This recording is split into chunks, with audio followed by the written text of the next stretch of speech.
Ehkä sinä pääset jouluksi mukaan, jos alat kiinniksi koiraksi. Mutta et sitten kenellekään hiisku tästä. Hassua päälle. Noin.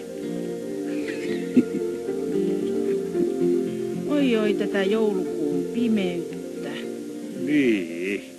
Mistään ei huomaa, että joulu lähestyy.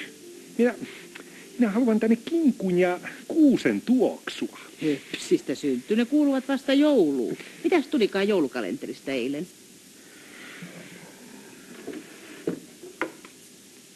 Liimaa. No, mitähän se liima tarkoittaa? Sotkua.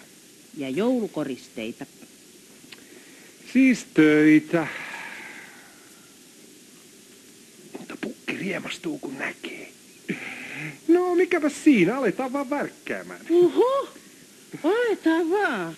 Ne pysyvät hyvinä jouluun asti, jollei joku pölhö niitä tahallaan rutista rikki. Niin, vaikka joku kissa. Ne ovat juuri semmoisia. Ai jaa, kissa. Kissatkos ne kaikki pahat täällä tekevätkin? Eivätkö koirat koskaan? No ehkä joskus. Vahingossa. Ehkä. Mutta kuule kissat.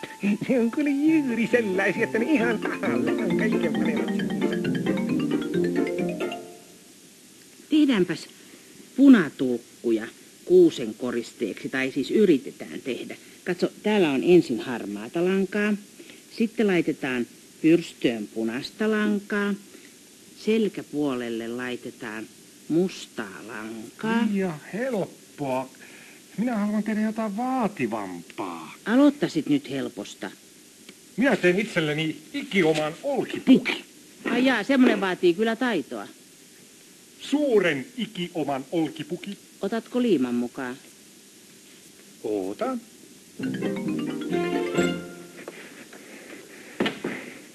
Ja koirahan ei tietenkään voi olla taitava. Niinhän sitä luullaan. Onhan täällä ainakin olkia.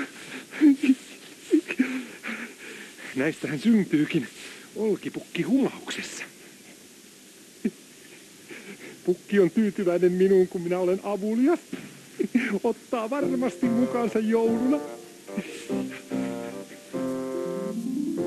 Kun on valmis pukki, tämä poika nukkuu kuin tukki. No.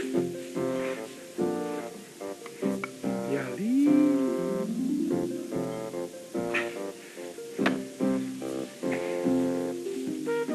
ja noin.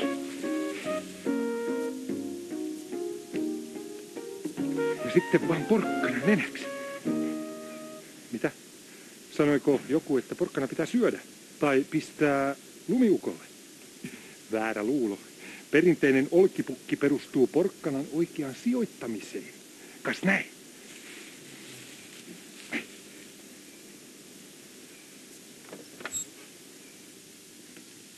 Katso Syltty. Eikös meillä olekin pikkujoulutunnelmaa, kun on punatulkkuja kuuseoksassa? Mikä tuo on? Olkipukki. Ei kyllä ole. Onpas. Erilainen olkipukki.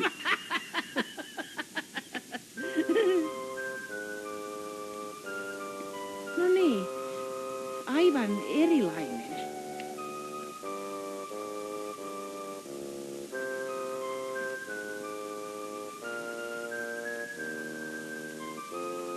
Anteeksi. Se oli oikein hyvä yritys. Oliko muka? Oli. Oikein hyvä yritys ja sehän on tärkeintä. Joko katsoit joulukalenteriin?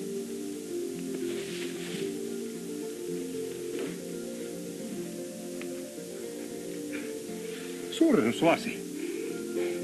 Taidakin alkaa heti huomenna maailmankuuluksi salapoliisiksi. No niin, se nähdään sitten huomenna.